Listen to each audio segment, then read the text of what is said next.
ప్రేక్షక మహానుభావులారా, అందరికీ వందనాలు.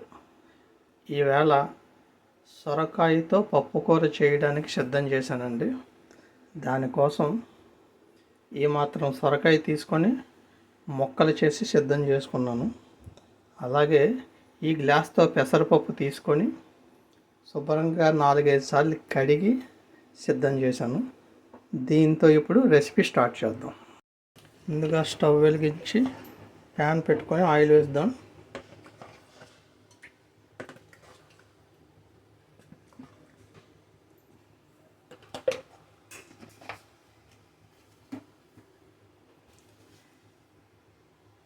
ఆయిల్ వేడెక్కిందండి. ముందుగా దాంట్లోకి ఏమాత్రం ఇంగువ,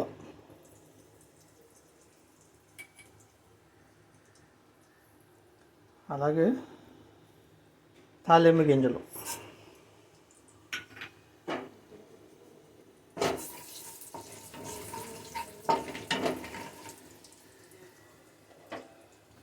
ఇప్పుడు కాసింత కరివేపాకు, అలాగే 4 వెల్లుల్లి రెబ్బలు, 2 ఎండుమిరపకాయలు, 2 పచ్చిమిరపకాయలు,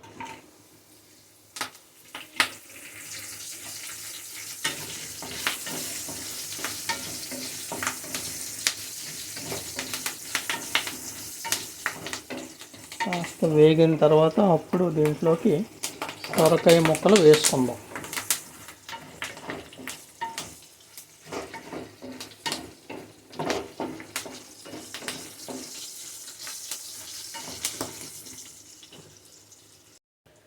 పోపు వేగిందండి. ఇప్పుడు దీంట్లోకి సొరకాయ ముక్కలు వేసుకుందాం.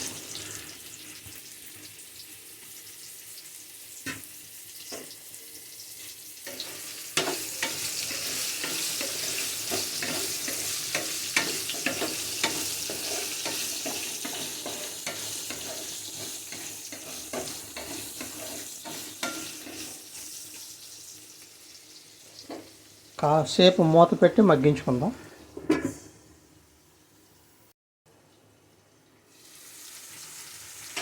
ఇప్పుడు కాస్త ఉప్పు, పసుపు వేసుకుందాం.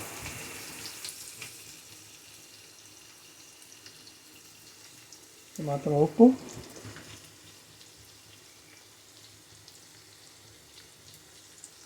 ఏమాత్రం పసుపు,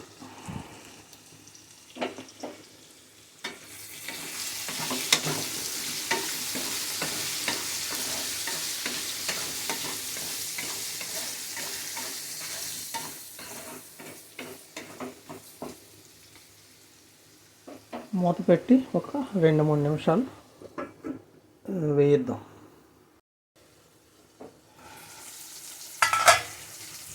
కాస్త ఉడికిందో లేదో చూద్దామండి.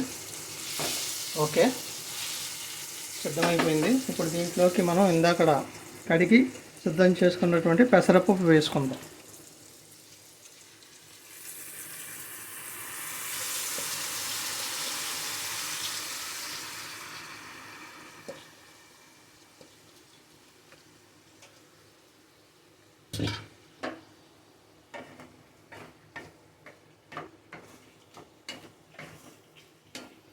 దీంట్లోకి కారం వేయటం లేదండి. ఇలా చేస్తేనే చాలా మధురంగా వస్తుంది కూర.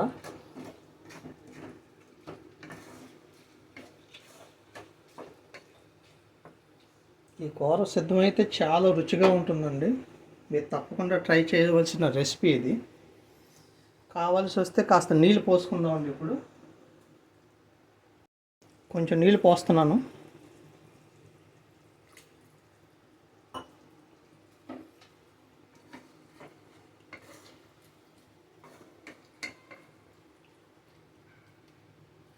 మూత పెట్టేసి చిన్న మంట మీద ఒక 5-6 నిమిషాలు ఉడికిద్దాం.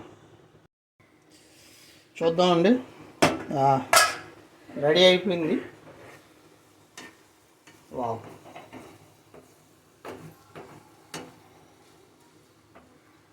సొరకాయతో పప్పు కూర చాలా అద్భుతంగా వచ్చిందండి.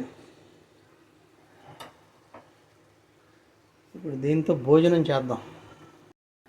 ఇదిగోండి సొరకాయ పప్పు కూర, ఈ పక్కనే కొత్తిమీర కారం పెట్టినట్టు వంకాయ కూర, నేను మొన్న చేసినటువంటి అరటికాయతో ఊరగాయ. ఈరోజు మా ఇంట్లో విందు భోజనమే ఇలా సిద్ధమైంది. మీకు నచ్చిందా? నచ్చితే దయచేసి లైక్ చేయండి, షేర్ చేయండి, సబ్స్క్రైబ్ చేసుకోండి. మళ్ళీ మరొక మంచి రెసిపీతో కలుద్దాం. అంతవరకు tata, bye bye, see you.